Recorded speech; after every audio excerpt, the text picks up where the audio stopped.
Hello, I'm Mark. Welcome. Thanks for tuning in. Give it a thumbs up and a like. Today we're going to do another Scotch review. And I'm going to ahead and open her up. This is the Springbank 15-year-old. I've had a Springbank. I had the 12, I believe, a very, very long time ago. Wasn't a huge fan. Haven't gone back to it in a while. Very long time, actually. It's several years since I've had a Springbank. But I'm going to go ahead and give the 15 a try. I guess maybe the 12 was probably an entry level, so it's probably why I wasn't enthralled with it. So anyway, this is the Springbank, and go ahead and roll this one. That was a heavy pour. Okay, so Springbank is a Campbeltown single malt Scotch. They were established by the Reed brothers in 1828.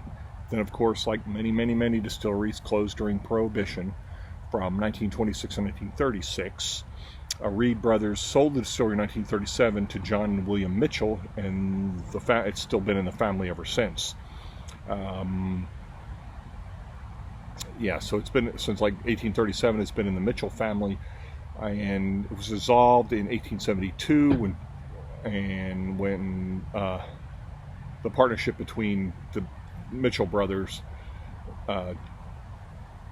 John and William, was dissolved in 1872, and then John Mitchell went and bought the Glengyle Distillery, and then now, like, one of the grandson, John Mitchell's great grandson, now owns the distillery of Springbank. And of course, they produce 3 different distillates there. They produce Springbank, which is 80% of what they produce. It's 2.5 times distilled. It is lightly peated. Also produce Longrow, which is a heavily peated. That's about 10% of what they produce. And then Hazelburn, which is a triple distilled but no peat, which is another 10% of what they do. So the 19th and early 20th centuries was a big boom for the Campbeltowns. They came to Scotland's like whiskey capital, and it's a small, it's just a tiny peninsula between the mainland and Islay, but it was where I think there was like 35 distilleries in operation at one time. Of course, during the Prohibition, it collapsed. 50 distilleries were closed, but disproportionately affected the Campbeltowns. So with only Springbank, Glen Scotia, and Hazelburn surviving. And it just continued to be a downturn, and by 1960s, Glen Scotia was the only one left. Despite reputation being despite its reputation, it was still mothballed between 79 and either 1987 or 1989, I'm not sure, when reopening occurred by, again, John Mitchell's great-grandson. But at the time, the great-grandson decided no more blends. They weren't going to sell it anymore. They were going to, again, focus on single malts, which has been the story of several distilleries. Have quit focusing on blends, go to single malts, which I think has been a model that, people want the uniqueness. So what else can I tell you? They were reopened in about 1992, and they're the only distillery to perform every step of the process from the beginning from malting the barley to bottling the spirit. Now, there are some distilleries that do malt their own barley, but they malt some of their barley, whereas Springbank malts all of their barley, and they have the capacity to produce like 3 times what they're producing. They're only producing about 250,000 gallons, I believe, or is it liters? But they have capability to do 3 times that, but they choose not to. They use 3 copper pot stills, one using direct fire, other two of the other ones use steam. They use them in various combinations. Again, all of their distillate is not chill filtered. They don't add color. They always have it at least, I believe, 46% ABV. I don't think I think everything they do is at least that much. What else can I tell you? 46, yeah, so this is 46%. And it's sherry casks. I'm gonna roll it one more time, let you look at it. Again, natural color, no chill filtration. I did not care for the 12. We'll see if this is better.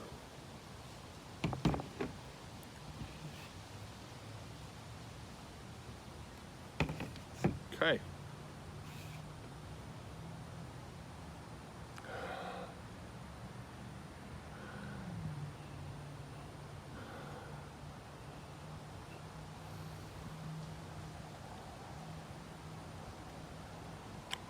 Very faint, little band-aidy medicinal characters in there. It's got a leather note.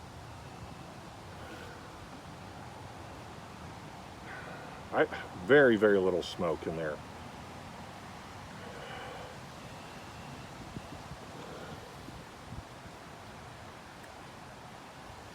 There is kind of that,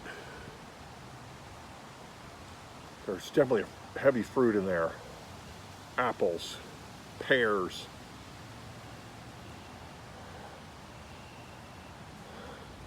pineapples, strawberries, a lot of fruit. Toffee covered apple comes through.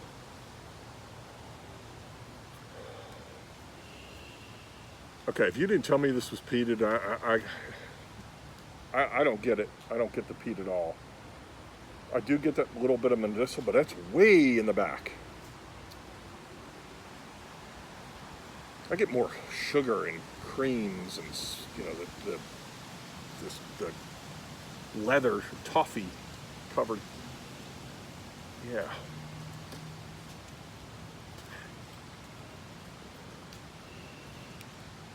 All right.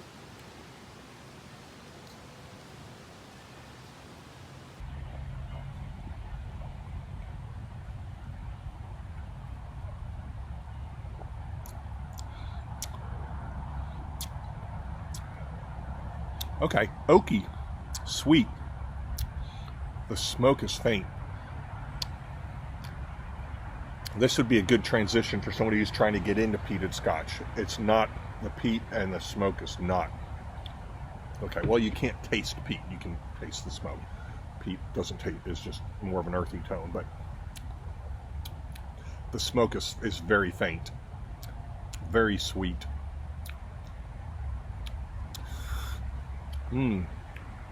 That's pretty good. Now this was 105. Paid 105 for this, and they've gone to, as you see, there's no box. They've gone to, I think, going forward, I think ones on the shelf still have boxes, but my understanding is they're going to go to just doing the bottles. Environmental friendly. That's the word I'm looking for. So, okay. On the nose, getting more of that apple pears. Okay, the apples though aren't like a juicy red apple. This is like a dried apple. Dried apple, dried pineapple, strawberries, pears.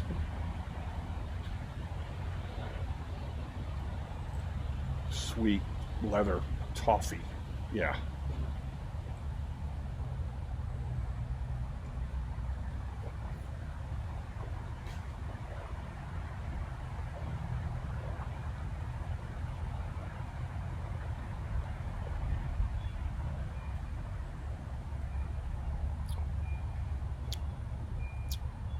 Very sweet.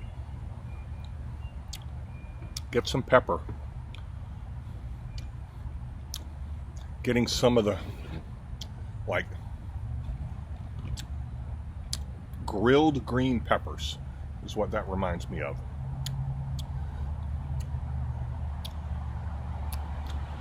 It's very sweet on the initial, but then it goes into this peppery green pepper note. Starts very sweet and oaky, slides into this grilled green peppers, maybe a little bit of grilled pineapple, smoked pineapple, grilled pineapple, apple, apricots. Yeah. Okay, this is pretty good. You know, this is definitely might change my view on Springbank, because again, I had the 12 just turned me off from Springbank, and I've never tried another one, and it's been several years, and everyone would ask me, what's your favorite Campbell? I'd say Glen Scotia. This is very good. You should have this on your shelf if you have the room. So we'll go with a,